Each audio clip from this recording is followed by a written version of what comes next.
Section 0.3, Global Energy Trends.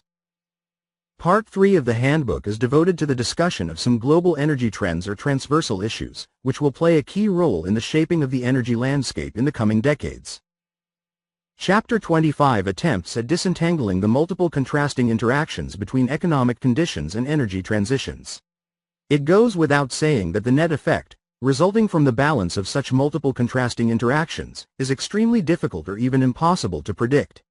It very much depends on the specific characteristics of the economy facing the need to decarbonize, notably its current energy system, rate of growth of energy demand, available energy resources and opportunities for decarbonization.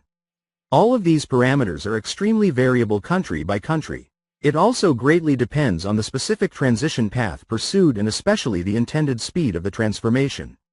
The chapter lays special emphasis on the need to shift resources from consumption to investment and the consequent increase in the capital output ratio, which has also consequences for the distribution of income. Chapter 26 discusses the drivers of energy demand, which is one face of the relationship between the economy and energy, the flip face being how energy availability supports the generation of income. The chapter reviews all final uses of energy and discusses to what extent we may expect that the relationship between income availability or economic growth and energy demand may evolve. We know that energy demand grows less rapidly than GDP, but to what extent can the parameter linking the two be reduced? Is it conceivable that it may ever turn negative, that is, that income may increase while energy demand decreases? Chapter 27 discusses energy subsidies, which are widespread among OECD and non-OECD countries alike and exist for all energy types. Governments often give noble and legitimate rationales for the introduction and continuation of various energy subsidies, but the reality of energy subsidy policies is nearly always more complex than the stated rationale. Governments have tried to balance the energy trilemma by implementing several types of energy subsidies at once. This has resulted in a complex political economy of pervasive subsidies across energy production and consumption. Even when some policy priorities clearly change, the phasing out of existing subsidies may prove politically challenging when powerful vested interest groups exercise their influence over governmental decision-making. The chapter goes in depth on the types, size, objectives and politics of subsidies to fossil fuel consumption and production and those to renewable electricity. A closely related issue is that of energy access, which is dealt with in Chapter 28. Providing access to affordable modern energy services represents a key requirement for eradicating poverty and reducing inequalities. This is the reason why the United Nations included the achievement of universal access to affordable, reliable, sustainable and modern energy among the Sustainable Development Goals at the core of its 2030 Agenda for Sustainable Development.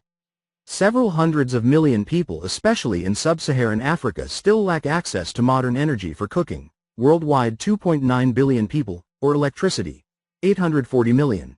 And what better income levels can they attain under these conditions? It is crucially important that energy transitions achieve the strategic goal of universal access to energy.